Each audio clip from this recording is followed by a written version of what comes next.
అధర్మ యుద్ధాన్ని అక్కడ కొనసాగిస్తున్నారు. ఈ దేశ పాలకులు దేశ ప్రజలకు ఏం కావాలో ఆలోచించాలి. ఈ దేశాన్ని ఎట్లా ముందుకు తీసుకుపోదామనేటువంటిది ఆలోచించాలి. అసలు ఈ దేశ పాలకులు ఏం కోరుకుంటున్నారనేటువంటి దాన్ని ఆలోచించాలి. కానీ అదే ఆలోచించకుండా అడగటమే నేరం అనేటువంటిది వాళ్ళు చెప్తున్నారు పాలకులు. నిజానికి సమస్యలుంటే ఈ సమస్య ఉంది, ఈ సమస్యకు పరిష్కారం చెప్పండి అని చెప్పేసి పాలకులను అడిగితే అది నేరం అంటున్నారు వాళ్ళు.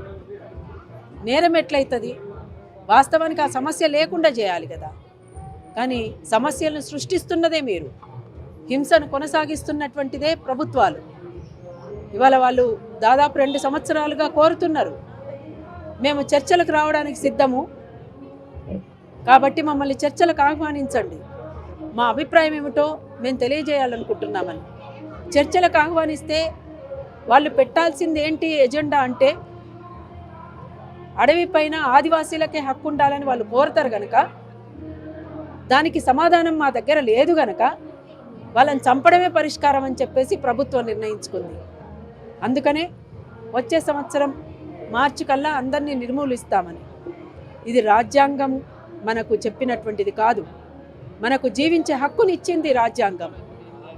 రాజ్యాంగంలో పొందుపరచబడినటువంటి అంశాలని అసలు రాజ్యాంగాన్ని పక్కన పెట్టి, మీరు ఏర్పాటు చేసినటువంటి కోర్టులనే పక్కన పెట్టి, ఇవాళ ఈ దేశం లౌకిక ప్రజాస్వామిక దేశం అంటున్నాం, అసలు ప్రజాస్వామ్యమే లేదు ఈ దేశంలో అని మీరు చెప్పకనే చెప్తున్నారు. చెప్పకనే ఏమిటి, ఇక డైరెక్ట్ చెప్తున్నారు. అభివృద్ధి అనేటువంటి పేరుతో విధ్వంసాన్ని కొనసాగిస్తున్నటువంటిది ప్రభుత్వాలే.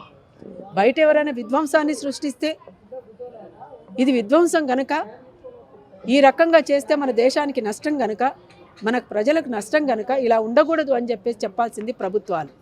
కానీ అట్లాంటి విధ్వంసాన్ని కొనసాగిస్తున్నటువంటిదే ప్రభుత్వాలైతే ఇంకెవరికి చెప్పుకోవాలి, ఎవరిని అడగాలి?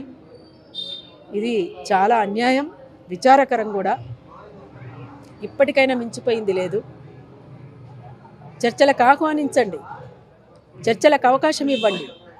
చాలామంది మేధావులు ఉన్నారు మాట్లాడటానికి, వాళ్ళకు అవకాశం ఇవ్వండి. ఆదివాసీల తరపున మాట్లాడడానికి ఇంతకాలం జరిగినటువంటి మారణ హోమం పైన సిట్టింగ్ జడ్జి చేత న్యాయ విచారణ జరిపించాలని అడుగుతున్నారు అందరం, మేము కూడా అడుగుతున్నాం. దానికి కోర్టులన్నీ కూడా ఆలోచించాలని సవినయంగా నేను కోరుతున్నాను. ఈ దేశ పాలకులకు, ఈ దేశాన్ని పరిపాలిస్తున్నటువంటి ప్రభుత్వానికి కూడా విజ్ఞప్తి చేస్తున్నాను, మారణ హోమం ఆపండి. ఇంకా ఏ ఒక్క ప్రాణం కూడా పోవడానికి వీల్లేదు. ఇవాళ వాళ్ళు చేసినటువంటి నేరం ఏమీ లేదు. వాళ్ళు అడవిని కాపాడడానికి చేసినటువంటి ప్రయత్నమే నేరం అయిపోయిన చోట ఆదివాసీ బిడ్డలకు అడవి దక్కాలి. ఆ అడవి లేకపోతే మనం లేము అనేటువంటి స్పృహ బయట ఉన్నటువంటి సమాజం అంతా కూడా ఆలోచించి అడుగులు వేసి ముందుకు రావాలని వారందరికీ కూడా నేను చేతులెత్తి నమస్కరిస్తున్నాను. ఇప్పుడు పాడినా కదా నాన్న.